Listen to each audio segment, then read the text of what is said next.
Who Goes There? By John W. Campbell, Jr. Chapter 1. The place stank, a queer, mingled stench that only the ice-buried cabins of an Antarctic camp know, compounded of reeking human sweat and the heavy, fish oil stench of melted seal blubber. An overtone of liniment combated the musty smell of sweat and snow-drenched furs. The acrid odor of burnt cooking fat, and the animal, not unpleasant smell of dogs, diluted by time, hung in the air. Lingering odors of machine oil contrasted sharply with the taint of harness dressing and leather. Yet, somehow, through all that reek of human beings and their associates, dogs, machines, and cooking, came another taint. It was a queer, neck-ruffling thing, the faintest suggestion of an odor alien among the smells of industry and life. And it was a life smell, but it came from the thing that lay bound with cord and tarpaulin on the table, dripping slowly, methodically onto the heavy planks, dank and gaunt under the unshielded glare of the electric light. Blair, the little bald-pated biologist of the expedition, twitched nervously at the wrappings, exposing clear, dark ice beneath and then pulling the tarpaulin back into place restlessly. His little bird-like motions of suppressed eagerness danced his shadow across the fringe of dingy gray underwear hanging from the low ceiling, the equatorial fringe of stiff, graying hair around his naked skull a comical halo about the shadow's head. Commander Gary brushed aside the lax legs of a suit of underwear and stepped toward the table. Slowly his eyes traced around the rings of men sardined into the administration building. His tall, stiff body straightened finally, and he nodded. 37, all here. His voice was low, yet carried the clear authority of the commander by nature as well as by title. You know the outline of the story back of that find of the secondary pole expedition. I have been conferring with second-in-command McCready and Norris, as well as Blair and Dr. Copper. There is a difference of opinion, and because it involves the entire group, it is only just that the entire expedition personnel act on it. I am going to ask McCready to give you the details of the story, because each of you has been too busy with his own work to follow closely the endeavors of the others. McCready?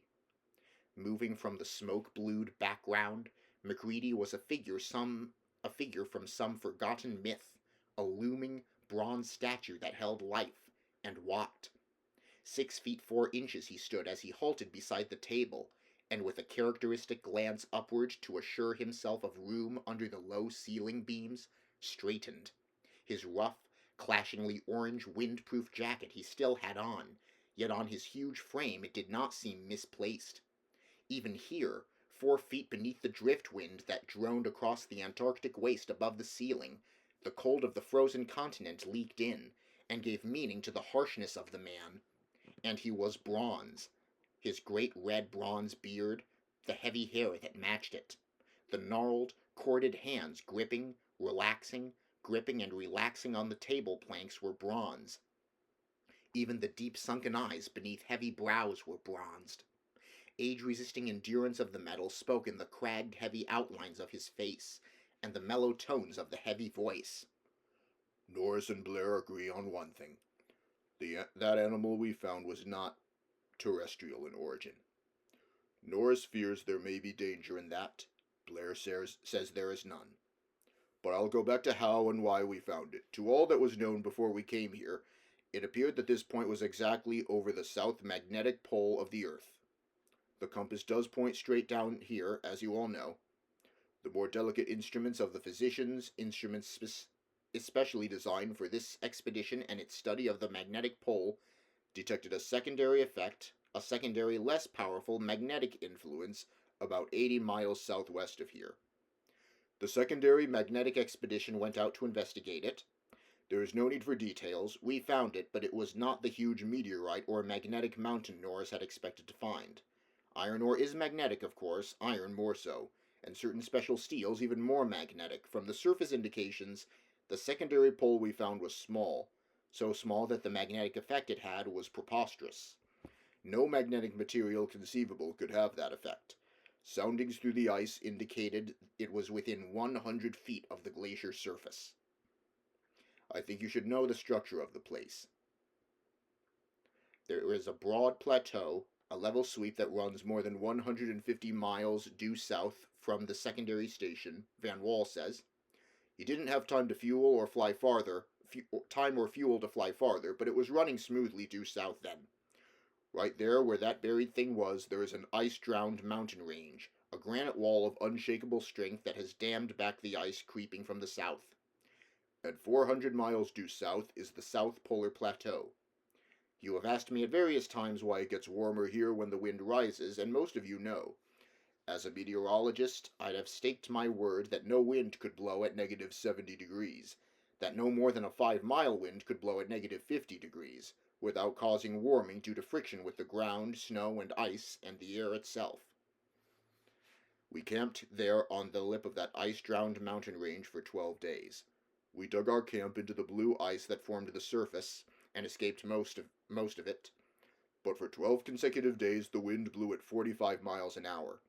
It went as high as 48 and fell to 41 at times. The temperature was negative 63 degrees. It rose to negative 60 and fell to negative 68. It was meteorologically impossible, and it went on uninterruptedly for 12 days and 12 nights.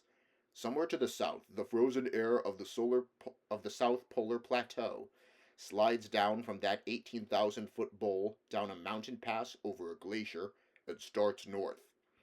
There must be a funneling mountain chain that directs it and sweeps it away for 400 miles to hit that bald plateau where we found the secondary pole, and 350 miles farther north reaches the Antarctic Ocean. It's been frozen there since Antarctica froze 20 million years ago. There never has been a thaw there. 20 million years ago, Antarctica was beginning to freeze. We've investigated, though, and built speculations. What we believe happened was about like this. Something came down out of space. A ship. We saw it there in the blue ice, a thing like a submarine without a conning tower or directive vanes, 280 feet long and 45 feet in diameter at its thickest. Hey, Van Wall? Space? Yes, but I'll explain that better later. MacReady's steady voice went on. It came down from space, driven and lifted by forces men haven't discovered yet. And somehow, perhaps something went wrong then, it tangled with Earth's magnetic field. It came south here, out of control probably, circling the magnetic pole. That's a savage country there, but when Antarctica was still freezing, it must have been 1,000 times more savage. There must have been blizzard snow as well as drift, new snow falling as the continent glaciated. The swirl there must have been particularly bad, the wind hurling a solid blanket of white over the lip of that now buried mountain. The ship struck solid granite head-on and cracked up. Not every one of the passengers in it was killed, but the ship must have been ruined.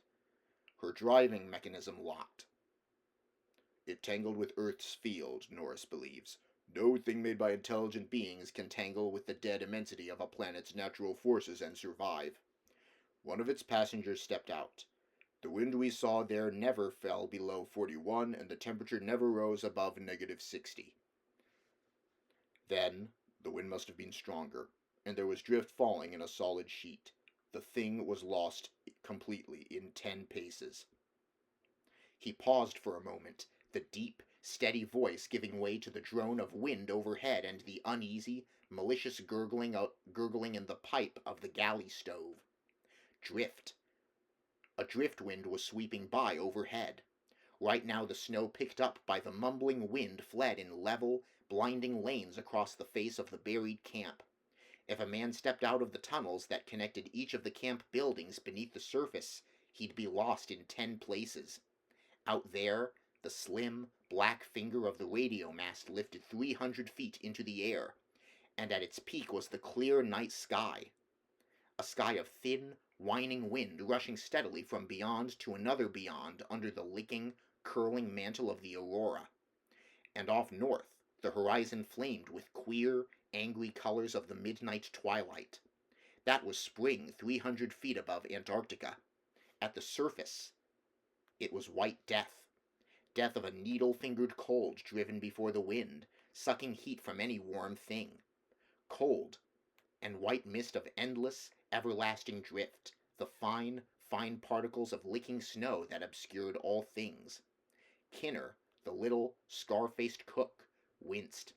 5 days ago he had stepped out to the surface to reach a cache of frozen beef. He had reached it, started back, and the driftwind leapt out of the south. Cold, white death that streamed across the ground blinded him in 20 seconds. He stumbled on wildly in circles.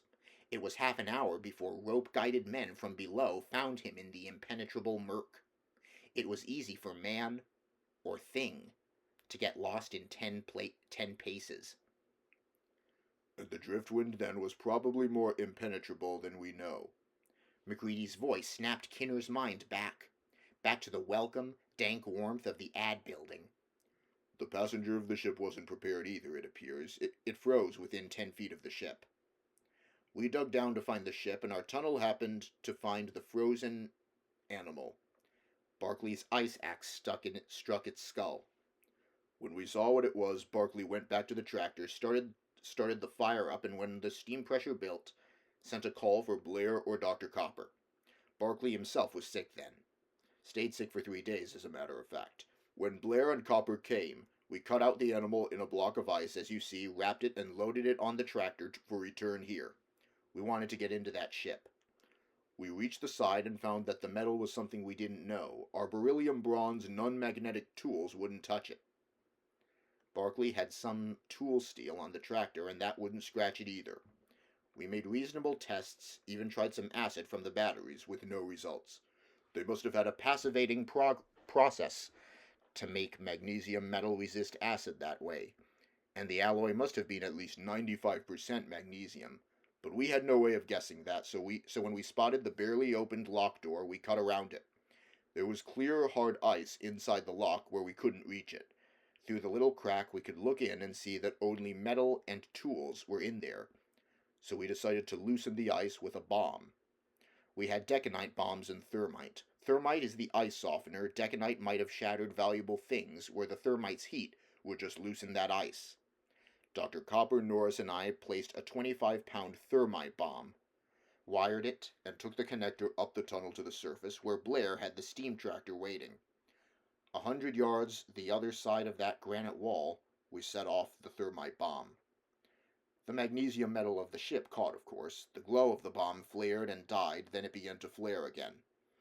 We ran back to the tractor, and gradually the glare built up. From where we could see the whole ice field illuminated from beneath with From where we were, we could see the whole ice field illuminated from beneath with an unbearable light. The ship's shadow was a great dark cone reaching off toward the north, where the twilight was just about gone.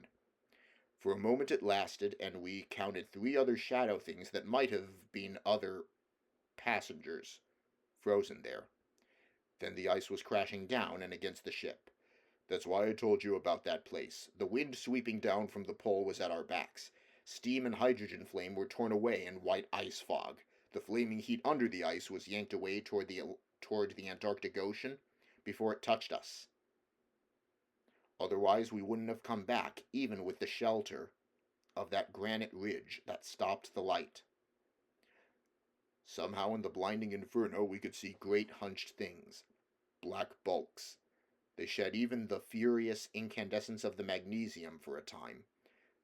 Those must have been the engines, we knew, secrets going on in blazing glory, secrets that might have given man the planets, mysterious things that could lift and hurl that ship, and it soaked in the force of the Earth's magnetic field.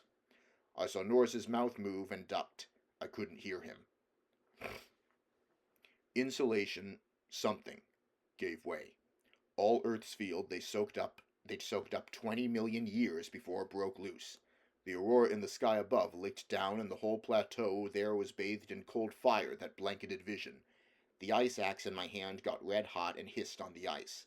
Metal buttons on my clothes burned into me, and a flash of electric blue seared upward from beyond the granite wall. Then the walls of ice crashed down on it. For an instant it squealed the way dry ice does when it's pressed between metal. We were blind and groping in the dark for hours while our eyes recovered. We found every coil within a mile was fused rubbish, the dynamo and every radio set, the earphones and speakers. If we hadn't had the steam tractor, we wouldn't have gotten over to the secondary camp. Van Wall flew in from Big Magnet at sunup, as you know. We came home as soon as possible. That is the history of that. McGreedy's great bronze beard gestured toward the thing on the table.